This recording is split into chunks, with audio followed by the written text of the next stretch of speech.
네, 부동산을 구매하고자 하는 이제 소비력이 있는 사람들의 계층들, 특히 뭐 이제 우리가 알다시피 뭐 40, 50대 중장년층들이 대부분 다 집중적인 구매 세력이었었는데요. 그것들이 이제 몇 년 사이에 이제 2030, 특히 저 에코 세대, 그 이하 세대까지도 현재 부동산에 관심을 갖고 있습니다. 그 얘기는 결론적으로는 이제 부모님이 갖고 있던 부동산이 가격이 오르는 걸 또 눈으로 봤고요. 또는 직장 생활하는 젊은 친구들이 어떻게든 마련을 한 부동산들이 가격이 오르는 거를 또 동료들을 통해서 알게 된 겁니다. 이렇기 때문에 당연히 나도 해야겠다라는 생각을 많이 할 수밖에 없죠. 그래서 영끌이라고 하는 영혼까지 끌어들여서 주택을 구매하는 뭐 이런 세력들까지도 가세가 되면서 실질적으로 집중적으로 구매를 했던 시기가 이제 작년과 재작년이죠. 그렇기 때문에 당연히 그로 인해서 뭐 실제로 부동산 가격이 더욱더 많이 올랐던 건 사실이기도 하고요. 또 이제 가장 중요했던 건 이제 공급이었죠. 공급이 부족하다 보니 뭐 실제적으로 이제 찾는 수요들은 더욱더 많이 폭증을 했고 또 전월세 시장이 또 불안정하다 보니까 매매 수요로 전환되는 수요들도 그만큼 많았다는 얘기고요. 그래서 그런 어떤 몇 년 동안 거치면서 이제 기준금리가 또 인상이 되고 또 현재 금리 부담 때문에 실제적으로 어떤 매물들이 좀 추리하지 않을까라는 생각도 얘기는 하지만 버틸 수 있는 사람들은 버틸 겁니다. 실제적으로 이제 물건 자체를 다시 구매하기가 어려운 상황이 됐기 때문에 이제 1, 2년 사이에 벌써 3, 4억 이상 오른 지역들도 많고요. 그렇다 보니까 그런 물건들이 이제 올해 다시 출회가 될 거다라고 보기는 어렵습니다. 그래서 올해는 전월세 시장이 불안하면서 실제적으로 매매가까지 자극을 하는 그런 시장이 될 가능성이 크고요. 그래서 부동산 소비자들의 이제 패턴과 상품을 한번 준비를 좀 해봤고요. 실제적으로 1년 동안에 내가 향후 1년 했는데 뭔가를 투자한다면 뭘 하겠냐? 부동산입니다. 29.6%고요. 그 다음에 가상자산, 가상자산이 27%, 굉장히 높은 수치입니다. 그리고 해외 주식이 18.5%, 국내 주식이 16.5% 이렇게 차지하고 있습니다. 그렇기 때문에 실제적으로 실물 부동산이 가장 높은 이제 눈으로 보여지고 손으로 만져지는 실제적인 실체가 있는 부동산, 이런 부동산이 이제 향후에도 계속 투자 가치가 높을 거다라고 얘기를 합니다. 그리고 투자 가치가 큰 부동산 상품이 뭐냐로 또 설문을 했더니 이제 전체적으로 100으로 봤을 때 강남권에 있는 아파트를 가장 우선적으로 선호합니다. 그 중에서 재건축 아파트가 56.8%고요. 그다음 강남권에 있는 일반 아파트, 그러니까 재건축이 된 아파트들이나 아직까지 재건축이 지금 현재 도래가 되지 않은 아파트들, 뭐 이런 것들 22.8% 따지면 56.8%에 22.8%니까 거의 80% 정도는 강남권에 있는 아파트를 사면은 무조건 돈이 된다라는 공식이 이미 성립이 된 거고요. 이게 지금 현재 뭐 1, 2년 사이에 뭐 이렇게 만들어진 게 아니라 거의 뭐 20년, 30년 사이에 계속 축적되고 누적된 그런 수치다 보시면 될 것 같아요. 그래서 향후에도 강남권에 있는 부동산, 특히 이제 아파트 같은 경우는 크게 더욱더 가격이 상승할 만한 여력이 충분해진다라는 얘기고요. 그 다음에 재미있는 것이 토지입니다. 토지가 9%를 차지했습니다. 사실상 현재 그 주거용 부동산이라든가 이런 실제적인 상업용 부동산 그 다음으로 토지로 이제 생각했던 부분이 많았었는데 이번 조사에서는 토지가 많이 월등히 높아졌다는 얘기는 LH 사태 때문에 그렇습니다. LH 직원들이 현재 대규모 택지개발 예정지구 주변에 토지를 대거 매입을 하면서 엄청난 시세 차익을 보고 또 그로 인해서 실제로 투기 수요가 또 그 세력으로 또 자리 잡았기 때문에 토지 투자를 하게 되면 그래도 큰 부자가 되겠구나라는 생각도 많이 하고요. 시간이 걸릴 테지만 그 다음에 이제 오피스텔이고요. 그 다음에 상가.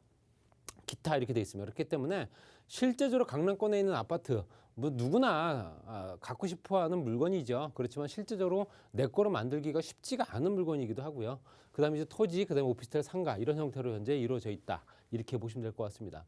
그리고 실제적으로 이제 어느 정도 소득이 돼야지만 이제 부동산도 어느 정도 이제 어떻게 한번 구입을 해볼까라는 생각을 할 텐데 소득이 높은 사람들은 당연히 또 자금이 있거나 소득이 높은 사람들 같은 경우는 내가 원하는 지역의 물건들을 선택할 수가 있지만 그렇지 못하기 때문에 현재 소득 하위 10% 정도 되시는 분들이 대부분 다 이제 중위권 평균치까지 올라가는데 그러면 시간이 얼마나 걸리느냐. 평균치 정도는 도달을 해야지만 내 물건을 만들기 위해서 준비를 할 수가 있습니다. 그렇기 때문에 당연히 소득 하위에서 평균 가구 소득 단위로 올라가는데 OECD 평균은 4.5세대 4.5년이 아니고요. 4.5세대, 세대가 그만큼 거듭이 돼야지만 그만큼 소득이 그만큼 평준화가 될 수 있는 여건들이 만들어진다는 거고요. 우리나라는 5세대 정도 걸립니다. 이제 내 자식의 이렇게 돼야지만 실제로 현재 10%라 하더라도 10% 중위, 상위가 아니라 평균 가격 소득까지 올라가는데 그만큼 시간이 오래 걸린다는 얘기죠. 그만큼 뭐 지금 현재 국제뿐만 아니라 우리나라도 소득을 높여가면서 자산 축적하기가 더욱더 쉽지가 않다. 그 얘기고요.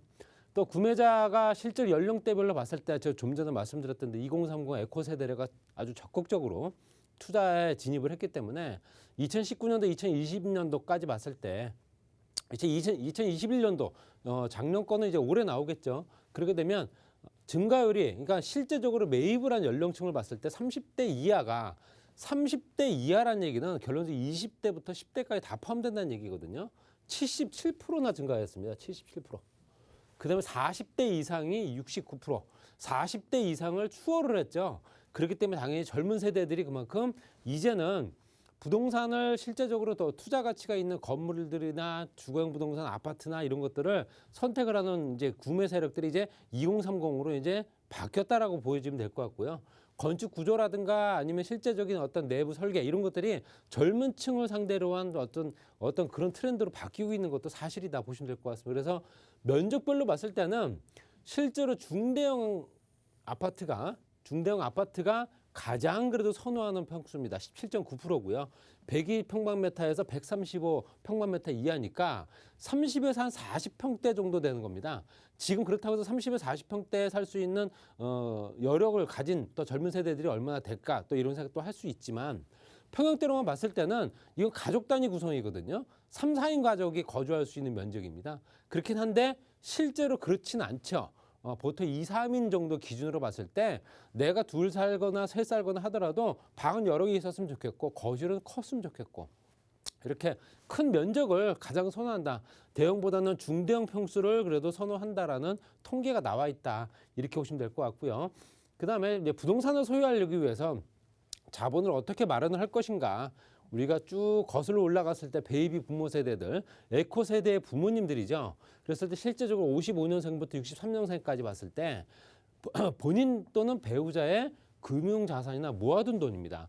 뭐 저축을 한다거나 청약을 한다거나 해서 꾸준하게 뭐 적금도 붓고 해서 모아둔 돈 비율이 가장 높았다 보시면 될 것 같고요. 그 비율이 점점 줄어들고 있죠. 포스트 베이비 부모 세대에서도 그래도 거의 뭐 모아둔 돈이나 금융자산 쪽으로 가지만 에코 세대는 모아둔 돈이 있을 수가 없습니다. 젊은 세대들이기 때문에 당연히 그 비율은 작아지는 거고요. 그렇기 때문에 에코 세대는 뭘 이용을 했느냐? 대출을 이용을 한 겁니다. 대출을 이용을 해서 실제적으로 대출을 활용을 하고 또 갭 투자를 한다거나 대출을 정말로 많이 받아서 내 자본을 줄여서 내 갖고 있는 돈 가지고 집을 살려고 했던 그런 형태가 이루어지고 있는 거고요. 앞으로도 계속 그럴 테죠. 그리고 나서 대출로 모자란 부분은 누구한테 얘기하냐? 부모님한테 얘기합니다.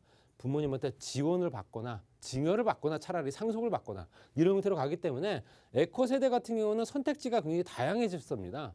그렇지만 포스트 베이비 부모 세대부터 해서 베이비 부모 세대까지는 선택지가 별 없었기 때문에 예전에는 집을 사기가 굉장히 오래 걸릴 수밖에 없었던 형태로 갈 수밖에 없고요.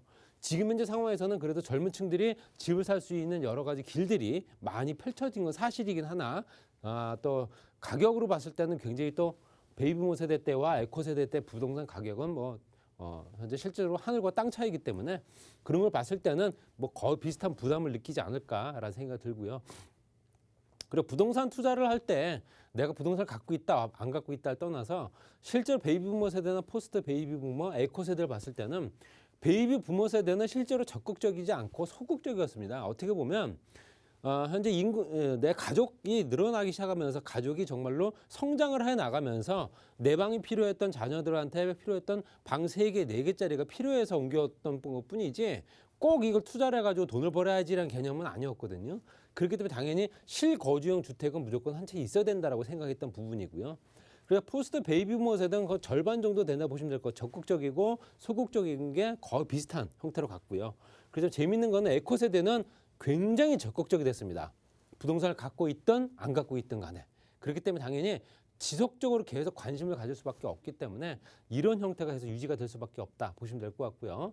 정책 방향을 어떻게 만들 거냐. 지금 현재 대선 후보들이 여러 가지 얘기를 하고 있는데 조세 정책이 있을 테고요. 복지 정책, 재정을 어떻게 마련을 할 거냐. 또는 금융 정책이라든가 또 소득 정책까지 연결됐을 때 부동산 조세를 통해서 종합부동산세, 양도세, 상속세, 증여세 이런 것들을 대부분 다 지금 현재 형태에서 세금을 많이 부과하는 쪽으로 많이 갔던 부분이고요. 저렴한 주택을 확대하는 부분, 부동산 재정 정책을 통해서 공공임대주택이라든가 여러 가지 현재 국민들한테 저렴한 주택을 공급하는 거는 실제적으로 이번 정부에서는 실패했습니다. 이게 안 됐고요. 그 다음으로 넘어가서 금융정책으로 간 겁니다. 그래서 금융정책으로 가다 보니까 금리와 세제, 그다음에 부동산 시장 안정화를 위해서 금리를 올리는 이런 형태로 갔기 때문에 공급은 없이 부동산 세금을 올리고 또 금융정책으로 현재 실제적으로 좀 압박을 하고 거기에 소득정책까지 같이 연결되면 이것들이 현재 부동산 자산 불평등이 계속 지속될 수밖에 없다는 얘기를 있는 사람들은 크게 개의치 않는다라는 얘기입니다. 그래서 내 집 마련하기가 더욱더 어려운 상황이 돼버렸었다. 이렇게 보시면 될 것 같고요. 마지막으로는 부동산은 실제적으로 매도 차익이 증가할 수밖에 없다라고 보여집니다. 그렇기 때문에 당연히 가격 상승, 기대 상승, 가격이 높아질 거라는 상승 기대 심리가 워낙 많기 때문에 일단 에코 세대는 전체적으로 봤을 때 구매력이 증가하면서 청약도 경쟁 또 현재 청약 시장이 과열될 수 있다라고 보시면 될 것 같고요. 저금리 기조가 지속된다. 1%대죠. 예금금리가 1%가 안 됩니다. 뭐 대출금리는 오를 테지만 그렇기 때문에 당연히 적금 상품 인기가 떨어지고 또 임대형 부동산이 실제로 그렇다 하더라도 4배에서 5배 정도 수익률이 발생하기 때문에 당연히 이제 어떤 임대 수익형 부동산으로 많이 갈 수밖에 없다. 베이비 부모 세대는 더욱더 그렇습니다. 노후 자금 마련이라든가 생활비를 마련하기 위해서 실제 임대 수익이라든가 또는 현재 창업에 관심이 집중될 수밖에 없는 거고요. 또 1, 2인 가구가 폭발적으로 증가할 수 있는 밖에 없는 상황이고 거기에 따라서 어떤 상품을 선택을 하느냐 봤을 때 근린상가라든가 다세대 주택, 중소형 아파트, 오피스텔 이런 형태로 작으면서도 수익률이 굉장히 괜찮게 나오는 상품들을 선택할 수밖에 없는 이런 형태로 갈 수밖에 없다라고 보여집니다. 그래서 고가의 아파트 시장은 별도로 있는 거고요. 그 외의 시장들은 별도로 다시 이제 세분화되면서 상업용 부동산들이 더욱더 활성화될 가능성이 크다. 이렇게 정리하겠습니다.